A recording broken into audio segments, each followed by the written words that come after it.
I know you're trotting right now, but I just want to go over the walk real quick. Can you all walk for a second? When I'm looking and judging the horse's walk, we're looking basically for a 4-beat walk, 1, 2, 3, 4, 1, 2, 3, 4.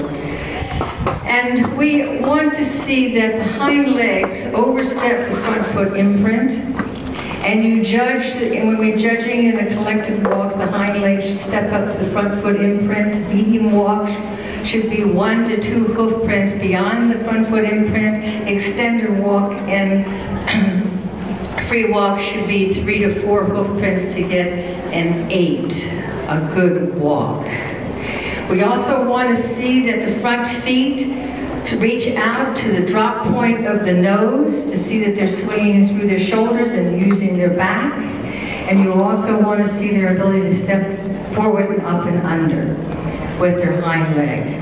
With this one particular horse, the one in the front, when he walks, he's still a little tight. Can I introduce the riders really quick? Yes. I didn't do that. The first horse is being ridden by Melissa King, who's the trainer here. And our other rider is Laura Knight, who was in our thoroughbred makeover last year, and she has a horse named Shoo-Doo that she's moved up to the advanced.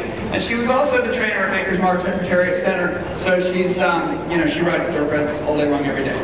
Sorry about that. And I hope you recognize which horses these are from earlier. Right, okay. So so now the horse that's passing, this is the horse that I said had the jumper's bump on the right in the front now. And I'd like to see, he's gotten better. When he first came in, he walked a little short in front, but he's loosening up in the shoulders and his walk is getting better. But the second horse has a little more time and relaxation in his walk, so he's able to show a little bit more quality.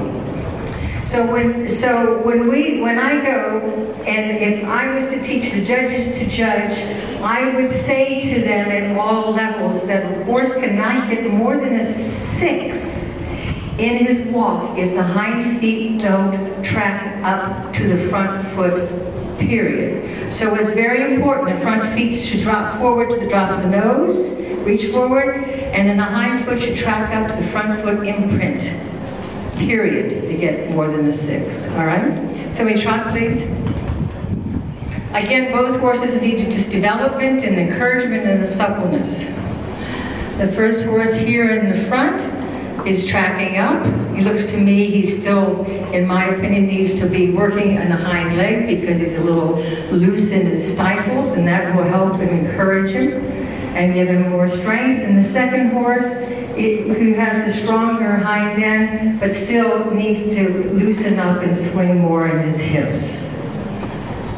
Again, the front feet should swing forward into the drop of the nose, so the horse here with the jumper's bump is swinging more forward, and seems as more as he goes, the better he gets. The second one here, he's carrying himself around and he shows that he's not balanced and he's not equally understanding how to swing forward. And when he goes around in the trot, he's always dropping his body to the right. So he would need a lot of time in teaching him suppleness, because you have to encourage the horse to have a natural curve around the rider's inside leg, so that they swing through and forward to the hand. Can we have a little gallop? Cannon, please? Not gallop.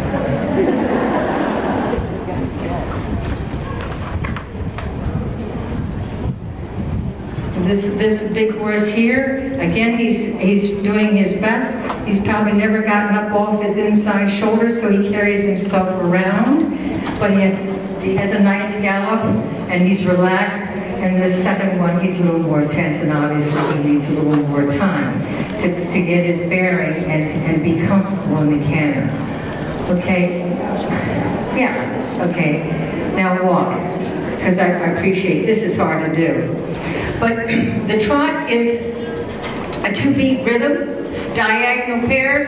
The canter is 3-beat rhythm. And the hind leg we consider as a jump bounce, a push and a balance with the hind leg, and the front legs only catch the power from the hind leg. The front legs have no connection to the body, but only by the shoulder base. So the front legs have no power, and they have only stilts. And when you find young horses and horses that have done this, they're all naturally going to go crooked, and they'll all naturally want to carry their shoulders to the wall because they're getting support. So the most important thing is to get the horse shoulders straight in front of the hind leg, and then encourage them to swing forward, and then they'll start using their upper body properly. Okay? All right. Beautiful, thanks Linda. Linda is known all over the world. She's judged at the Olympic Games, so we're very lucky to have her input here because she definitely knows what she's talking about. So guys, the number one thing when you're picking your horse, it's got to be able to jump. And it's bloody tough to figure it out a bit because some horses, the first time you jump them, they don't do much because they haven't figured it out. And then they get the hang of it and then they turn into be good jumpers. And then vice versa, some of them like jump unbelievable the first time you try it because they're a little bit surprised and fresh, and then as they get the hang of it more and more, they get a bit bored with it. So it's a little bit of a lottery, but I always like trotting a jump because trotting a jump, the horses can't rush a jump, and then you see a little bit of how much push they have off the deck. So girls, let's give this a crack. Let's trot this X.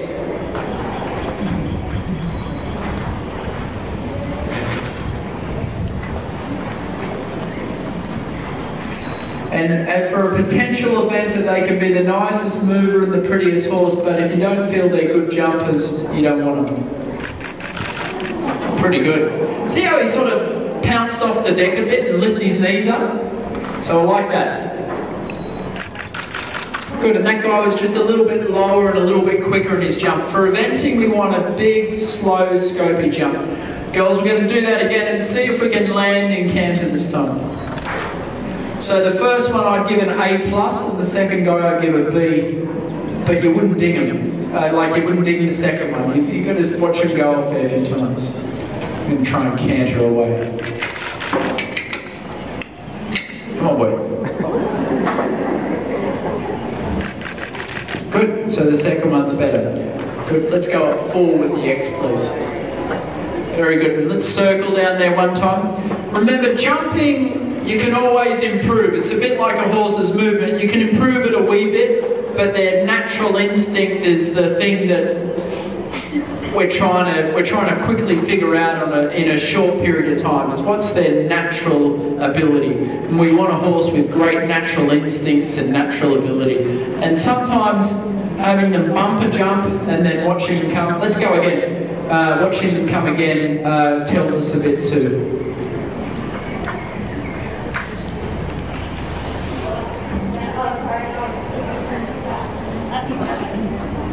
When you're trotting a fence, not too fast in the trot. We want to see the horse's strength and power.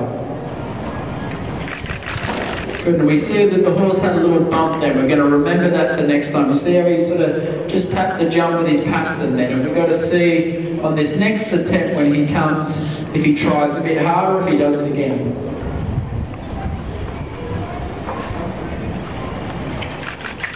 Good, and he tried hard then. He made a nice shape over the jump, so I'd give him a tick on that. Good, and he definitely tried, and he got it behind that time, but he definitely tried a little bit harder in front. We'll give one more go, and then we're going to make it a little oxer, guys. A rail on the back, and see how brave these two girls are. Very good. So it's not such a bad thing if they have a rail down when we're trying them, because we want to see their natural ability and their natural self-preservation next time. And let's get a set of standards ready to put a back rail on this X after we go again. Good, and canter away. I would question this horse's ability in his hind legs a little bit. Like the couple crosses we saw, he was a little bit tight in his hind end. We're going to make this a little oxer. Girls, let's get in canter. We're going to try and canter. And usually you see a horse's scope and power more over an oxer than you would trotting a cross rail. Cross rail, you sort of see their shape of the jump. What we're looking for in a bit wider, girls, let's test these horses. We want to see their natural ability to see how scopy they are. We want to be able to run them down to a jump and feel how big they can jump. Let's give it a counter, girls. Good luck. So we're trying it with a horse off the track. They usually have a very long gallop. So we want to try and place the horse deep and as balanced canter as we can. And we saw its ass kick up a bit there, so we like that. We'll give him a pat. So we like that one.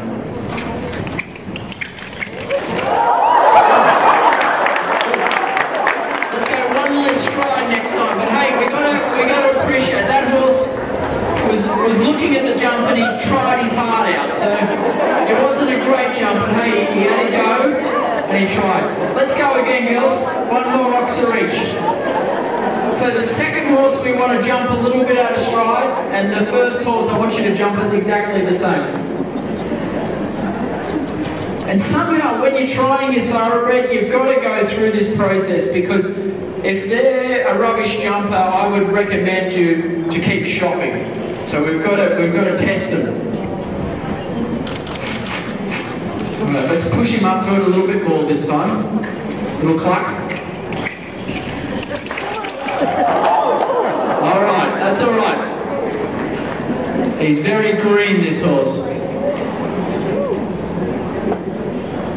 So you've got to evaluate, is he green and unsure, or is he a little bit timid? You're doing a good job. And remember, when you're trying them, it's not such a bad thing if they make a mistake. There we go. Let's take the red and white, the back rail off for this. That's good for him. You can walk. And let's do the your fella again just over the cross so we finish on a positive note. You can come in trot. Good. Let's do your fella again. One more, just the cross so we finish on a happy note, because we don't want him worried. So from all the thoroughbreds that I've tried over the years, I would be pretty impressed with both of these. Just looking, like if this was sort of the first couple times they jumped, I think they've shown ability a couple of times. Like I would be happy with them, because sometimes like that the horses aren't anywhere as good as this. So I think they're impressive enough to take a chance on them. Little cluck. Good. And you sort of got to look, like he tried and he sort of got there and he picked his knees up, and you've got to take all these things into account. Like he's a try because he had a little bit of a fright the time before and then he had to go the next time, so we like that. Remember, we want them brave and we want them careful and we want them scopy, and you've got to somehow evaluate that when you're giving them a test drop. So both these horses I would be encouraged, and I wouldn't ding them on their jumping ability.